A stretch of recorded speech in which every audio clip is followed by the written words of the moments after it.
Kericuhan antar dua kelompok massa tak terhindarkan saat sekelompok orang yang mengklaim dari Taman Safari Indonesia merangsak masuk ke dalam area kebun binatang Bandung. Situasi semakin memanas hingga terjadi baku hantam antar dua kelompok tersebut. Bahkan, polisi kesulitan melerai kericuhan itu. Keributan ini berawal dari kedatangan sekelompok orang yang memaksa masuk ke dalam area kebun binatang dan mengusir penjaga hingga karyawan kebun binatang. Hal itu membuat pihak keamanan dan manajemen Bandung Zoo melawan dan tidak terima. Ada sekelompok orang, oknum dari Taman Safari, dikawal oleh puluhan sampai 30-an security ranger jam 6 tadi mendobrak pintu utama kita. Kemudian mereka juga masuk ke dalam ruang manajemen, mengusir semua security kita dan juga karyawan kita yang berjaga di dalam. Jadi mereka sekarang keluar. Yang kita khawatirkan adalah kita punya belasan bayi yang baru lahir, bayi-bayi eksotik termasuk burung dan yang lain-lain. Itu pagi-pagi biasanya mereka dikasih susu, dikasih makan dan yang lain-lain. Sedangkan tim petugas pakan yang kita beli vendornya sehari-hari sekarang tertahan di gerbang. Itu yang kita khawatirkan. Jadi bagaimana kondisi satwa kita di dalam, itu yang kita khawatirkan. Sebelumnya terjadi konflik antara manajemen lama dan manajemen baru Kebun Binatang Bandung. Masing-masing pihak merasa berhak mengelola kebun binatang karena memiliki legalitas yang sah. Dari Bandung, Jawa Barat, Billy Maulana Fikran, iNews melaporkan. Pemirsa, polisi tangkap pemain judi online yang rugikan bandar 50 juta rupiah di Bantul, Yogyakarta. Sebanyak 5 orang pelaku beserta sejumlah barang bukti diamankan polisi.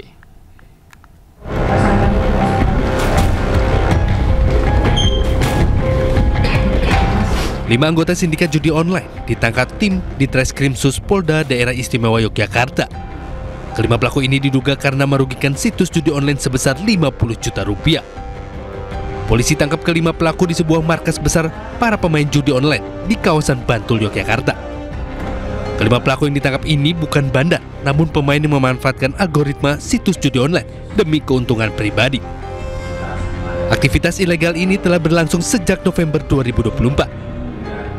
Melakukan pengungkapan kasus judi online untuk TKP di wilayah Banguntapan, Bantul.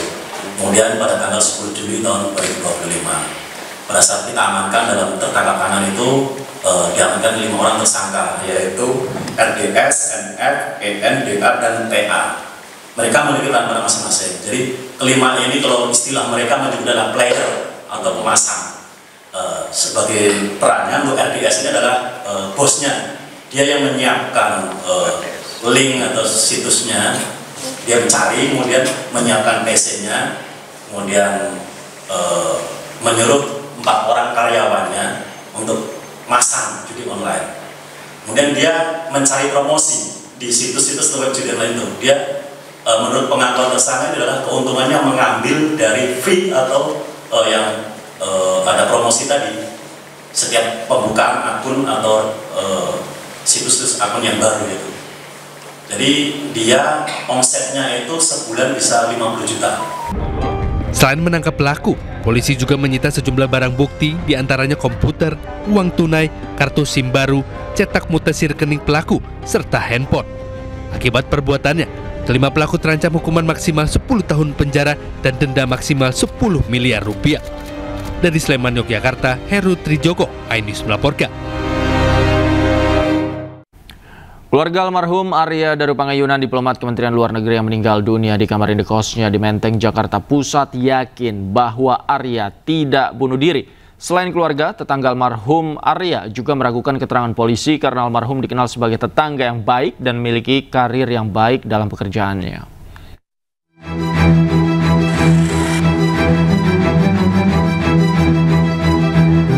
Keluarga Arya Darupangayunan, diplomat muda Kementerian Luar Negeri yang ditemukan meninggal di kamar kosnya di kawasan Menteng, Jakarta Pusat, akhirnya buka suara. Usai rilis polisi yang menyatakan bahwa tidak ditemukan unsur pidana dalam kematian almarhum. Keluarga menyatakan yakin bahwa Arya tidak bunuh diri. Kendati demikian, keluarga memberikan apresiasi atas kinerja kepolisian dalam menyelidiki kasus ini. Keluarga pun masih berharap polisi akan menuntaskan kasus dengan sebaik-baiknya. Ketika disinggung tentang adanya konsultasi almarhum sebelum meninggal kepada sebuah lembaga secara online, keluarga menyebut bahwa konsultasi terhadap pekerjaan ataupun sesuatu masalah adalah hal yang wajar. Terlebih, istri almarhum juga memegang password email Arya Daru Pangayunan dan mengetahui isi keluhan suaminya. Selain keluarga, tetangga rumah Arya Daru Pangayunan juga mengaku kurang percaya dan meragukan jika almarhum meninggal karena bunuh diri. Namanya orang konsultasi mengenai berbagai macam hal itu kan sifatnya pribadi ya Mas. Istrinya itu memegang password email itu gitu. Dan juga tahu kok kondisinya. Itu saja Mas yang bisa saya sampaikan. Sejauh yang kami ketahui, tahu. Memang kondisinya kan yang namanya orang dalam kondisi kerja terdapat perbedaan persepsi dan lain sebagainya, itu wajar. Kemudian menceritakan persepsi tersebut kepada pihak lain, itu ya wajar. Itu jadi kami tidak berkomentar lebih lanjut Mas. Kalau saya percaya nggak percaya itu. Kenapa Pak? Karena kalau orangnya baik begitu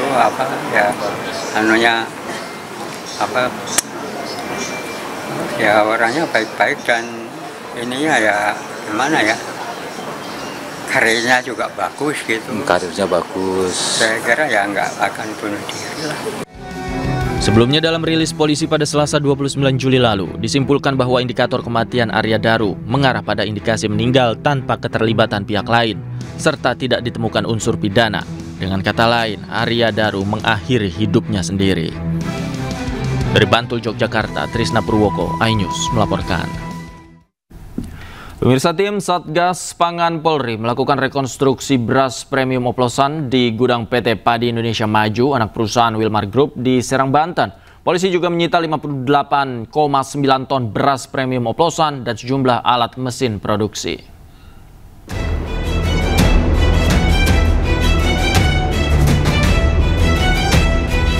Rekonstruksi beras premium oplosan dilakukan tim Satgas Pangan Polri di gudang PT Padi Indonesia Maju di Serang, Banten.